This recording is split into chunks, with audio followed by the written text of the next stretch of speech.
नमस्कार। Silver monthly मंथन में आपका स्वागत है।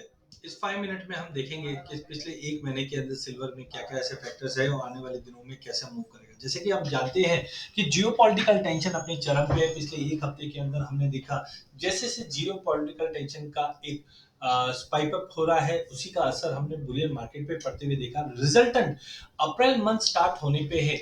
हमने देखा चांदी की अगर बात करें तो 75,450 का लेवल ओपन होने के बाद लगभग 86 126 का हाई लगा के नो डाउट आज हम देख रहे हैं प्राइसेस 83,500 के करीब ट्रेड कर रहा है। लगभग 10 साढ़े 10% की तेजी के साथ मार्केट ने अब तक तेजी दिखाई है। हमने देखा रिसेंटली प्राइसेस ने ऑल टाइम हाई दिखाया था जिस ढंग से जियोपॉलिटिकल टेंशन इंक्रीज हुआ है और अगले पिछले 10-12 दिन के अंदर ही हमने तेजी देखी। तो पहला कारण था जियोपॉलिटिकल टेंशन और साथ में हमने देखा सेफ हेवन के साथ साथ हमने प्रोडक्शंस और कंजम्पशंस के जो नए एप्लीकेशंस आए इंडस्ट्रियल एप्लीकेशन में बढ़ रहे हैं लाइक सोलर पैनल, इंडस्ट्रियल चीज, उसकी वजह से प्राइसेस के अंदर हमने एक अच्छा खासा जंप देखा क्योंकि कंजम्पशन अब बढ़ना चालू हो चुका है।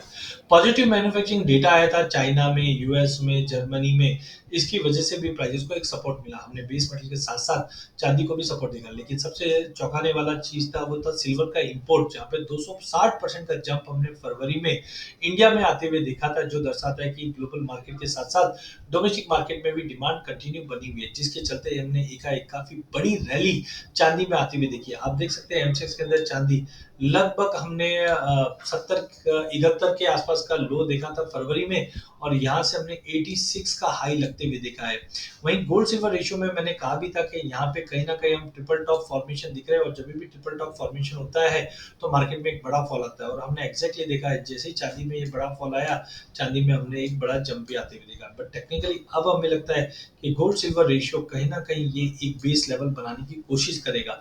अच्छा, सीजनलिटी की भी अगर हम बात करें तो पिछले 5-7 सालों की जो सीजनलिटी ब्लू लाइन में हम देखते हैं कि फरवरी मार्च अप्रैल में तो मार्केट में गिरावट आती फिर तेजी आती, बट इसके इस बार इसके विपरीत पिछले साल की तरह ही हम देख रहे हैं कि फरवरी मार्च अप्रैल के अंदर ही मार्केट तेजी आ चुका है। अब ऊंचे भाव के चलते डिमांड में डेंट रह सकता है, जिसके चलते मैं बड़ी गिरावट तो नहीं बोल रहा हूँ, बट मार्केट कहीं ना कहीं एक कंसोलिडेशन करता हुआ दिखेगा, बट कुल मिला के तेजी का रुख रह सकता है। तो यहाँ पे हमें लगता है कि मार्केट के अंदर थोड़ा एक पुल बैक पॉसिबल है।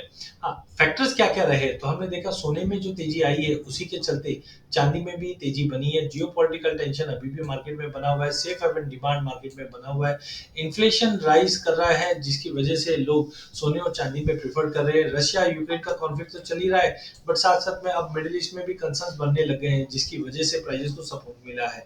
तो इंडस्ट्रियल डिमांड भी कंटिन्यू बढ़ी हुई है।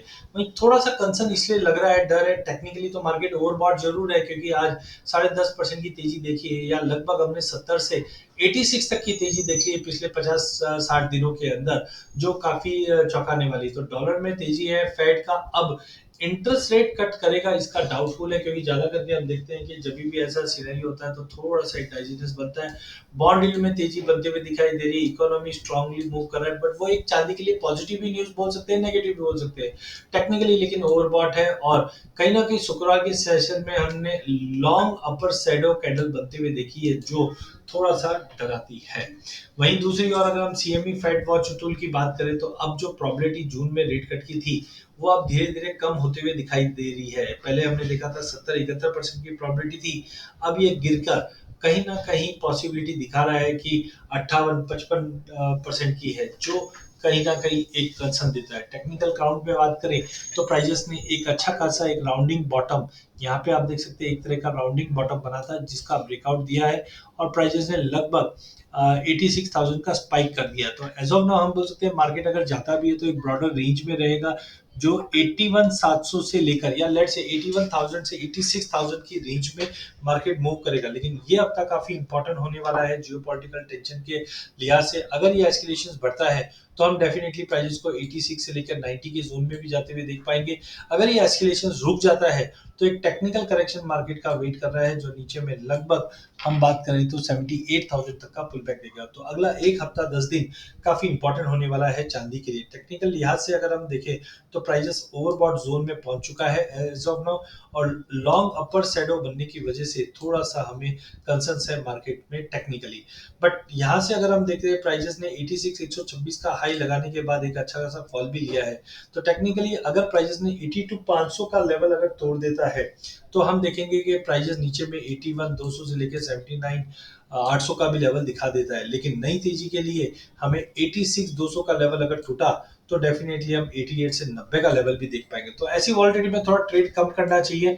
मार्केट में वॉलिटिलिटी और बढ़ेगी, लेकिन ये हफ्ते में हम देखेंगे कि जो एस्केलेशन है वो कैसे कूल ऑफ हो, वो इंपॉर्टेंट है। अगर ये एस्केलेशन कूल ऑफ हो जाते हैं तो डेफिनेटली एक सोने चांदी में टेम्पररी पुल बैक मिलेगा, बट लॉन्ग टर्म अभी भी तेजी है। जहां पे हम चांदी में पहले भी बताया था कि एक साल में 95,000 तक का भी लेवल दिखा सकता था। ये उम्मीद नहीं थी कि एक डेढ़ महीने के अंदर ही हम 86 भी दिख पाएंगे, बट कुल मिलाकर अब कहीं ना कहीं मार्केट के अंदर जो तेजी है वो थोड़ा सा कंसोलिडेट करने की कोशिश करेगी। इसलिए संभल के ट्रेड करना है। अगले 10-12 दिन जियो पॉलिटिकल पे नजर रखना है। इसी के साथ बहुत बहुत धन्यवाद। चैनल को जरूर सब्सक्राइब कीजिए ताकि आप तक इक्विटी कमोडिटी करेंसी की अपडेट मिलते रहे।